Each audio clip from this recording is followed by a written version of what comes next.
ನಮಸ್ಕಾರ ಎಲ್ಲರಿಗೂ. ನೀವು ಅಂದ್ಕೊಂಡಿರ್ಬೋದು ಏನು ವಿಶೇಷ, ಏನೋ ಒಂದು ಪ್ರೋಗ್ರಾಮ್ ನಡೀತಿದೆ, ಏನು ಕತೆ.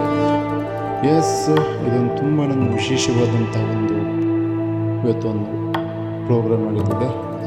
ಏನಂದರೆ ಹೆರಿಟೇಜ್ ಫೆಸ್ಟ್ ಅಂದರೆ ಹಳೆಯ ಕಾಲದ ವಸ್ತುಗಳನ್ನು ಪ್ರದರ್ಶನ ಮಾಡುವಂಥ ಒಂದು ಕಾರ್ಯಕ್ರಮವನ್ನು ಇಟ್ಟಿದ್ದಾರೆ.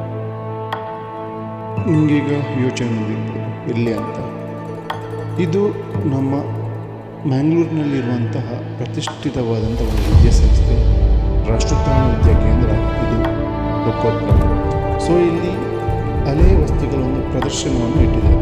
ಯಾಕೆಂದರೆ ಇತ್ತೀಚಿನ ಮಕ್ಕಳಿಗೆ ಹಳೆಯ ವಸ್ತುಗಳು ಏನೆಲ್ಲ ಇವೆ ಅಂತ ಗೊತ್ತಾಗ್ತದೆ. ಯಾಕಂದರೆ ನಮ್ಮ ಕಾಲದಲ್ಲಿ ನಮಗೆ ಗೊತ್ತಿರುತ್ತೆ ಏನೆಲ್ಲ ಹಳೆ ಕಾಲ ನಮ್ಮ ಅಜ್ಜಂದಿರಲ್ಲಿ ಯಾವಾಗ ಯೂಸ್ ಮಾಡ್ತಿದ್ರು ಅಂತ.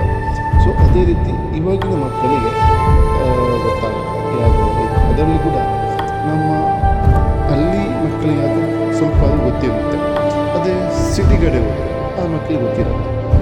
ಇದು ವಿಶೇಷವಾಗಿ ಏನಂದರೆ ಬೆಂಗಳೂರು ಅಲ್ಲಿ ಎಲ್ಲ ಕೆಲವು ಇವರ ಸಂಸ್ಥೆಗಳಿವೆ. ಸೊ ಅಲ್ಲಿಯ ಮಕ್ಕಳಿಗೆಲ್ಲ ಇಂಥ ವಿಚಾರಗಳು ಗೊತ್ತಿರಲ್ಲ. ಏನೆಲ್ಲ ನಮ್ಮ ತುಳುನಾಡಿನಲ್ಲಿ ಹಳೆಯ ಕಾಲದ ಕೆಲವು ವಸ್ತುಗಳಿವೆ. ಸೊ ಅದರ ಪರಿಚಯವನ್ನು ಮಕ್ಕಳಿಗೆ ಚಿಕ್ಕ ಒಂದು ಪ್ರಯತ್ನವನ್ನು ಈ ಒಂದು ವಿದ್ಯಾಸಂಸ್ಥೆ ಇವರು ಪ್ರದರ್ಶನವನ್ನು ಆಯೋಜಿಸಿದ್ದಾರೆ. ಇಲ್ಲಿ ನೋಡ್ತಿರುವ ಪ್ರತಿಯೊಂದು ನಮ್ಮ ತುಳುನಾಡಿನಲ್ಲಿ ಅದೇ ರೀತಿ ಹಳೆಯ ಕಾಲದ ನಮ್ಮ ಅಜ್ಜಂದಿರು ಪೂರ್ವಜ್ಜಂದಿರು ಬಳಸಿಕೊಂಡಂಥ ಕೆಲವು ವಸ್ತುಗಳು, ಅದೇ ರೀತಿ ನೇಗಿಲಾಗಿರ್ಬೋದು, ಹಳೆಯ ಕಾಲದ ಬಟ್ಟೆಗಳಾಗಿರ್ಬೋದು, ಕತ್ತಿ, ಬೇರೆ ಬೇರೆ ಈಗ ನಾವೀಗ ಚಪಾತಿ ಮಾಡ್ತೀವಿ. ಸೊ ಅದರ ಪ್ರತಿಯೊಂದು ಇವರು ಇಲ್ಲಿ ಇಟ್ಟಿದ್ದಾರೆ. ಇವರೊಂದು ಕ್ರಿಯೇಟಿವಿಟಿ ಹೇಳ್ಬೇಕಂದ್ರೆ ತುಂಬ ಚೆನ್ನಾಗಿ ಆಯೋಜಿಸಿದ್ದಾರೆ. ಯಾಕಂದರೆ ಇಷ್ಟೊಂದು ವಸ್ತುಗಳನ್ನು ಕಡಿಮೆ ಸಮಯದಲ್ಲಿ ಹುಡುಕಿ ತರುವುದಂದರೆ ತುಂಬಾ ಒಂದು ದೊಡ್ಡ ಸಾಧನೆ ಅಂತ ನಾವು ತಿಳ್ಕೊಳ್ಬೋದು. ಯಾಕಂದರೆ ಈ ವಿಡಿಯೋವನ್ನು ಕೊನೆಯ ತನಕ ನೋಡಿ ಆನಂದಿಸಿ. ಅದೇ ರೀತಿ ನನ್ನ ಚಾನಲ್ಗೆ ಕೂಡ ಸಪೋರ್ಟ್ ಮಾಡಿ. ಏನಂದರೆ ನಮ್ಮ ಹಳ್ಳಿ ಕಡೆಯ ಮಕ್ಕಳಿಗೆ ಅದು ಸ್ವಲ್ಪ ಆದರೂ ಗೊತ್ತಿರುತ್ತೆ. ಅದೇ ನಾವು ನೋಡಿದರೆ ಈಗ ಸಿಟಿ ಕಡೆ ಮಕ್ಕಳಿಗೆ ಈ ಥರ ವಸ್ತು ಇದೆಯಾ ಏನಂತ ಗೊತ್ತಿರಲಿಕ್ಕಿಲ್ಲ.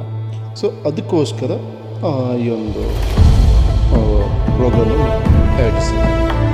ತುಂಬಾ ಖುಷಿಯಾಗಿ ನೋಡುವಾಗ ಕೆಲವು ವಸ್ತುಗಳು ನೋಡುವಾಗ ಹಳೆಯ ಕಾಲದ ಕೆಲವು ತುಂಬಾ ಓಲ್ಡ್ ಆಗಿರುವಂಥ ಕೆಲವು ನಾಣ್ಯಗಳು, ಚಿಕ್ಕ ಮರದ ವಸ್ತುಗಳು, ಇದೊಂದು ಕೆಲವಕ್ಕೆ ನಾವು ಕೆ ಜಿ ಲೆಕ್ಕ ನೋಡ್ತೀವಿ. ಸೊ ಇದು ಮರದಲ್ಲಿ ನಾವು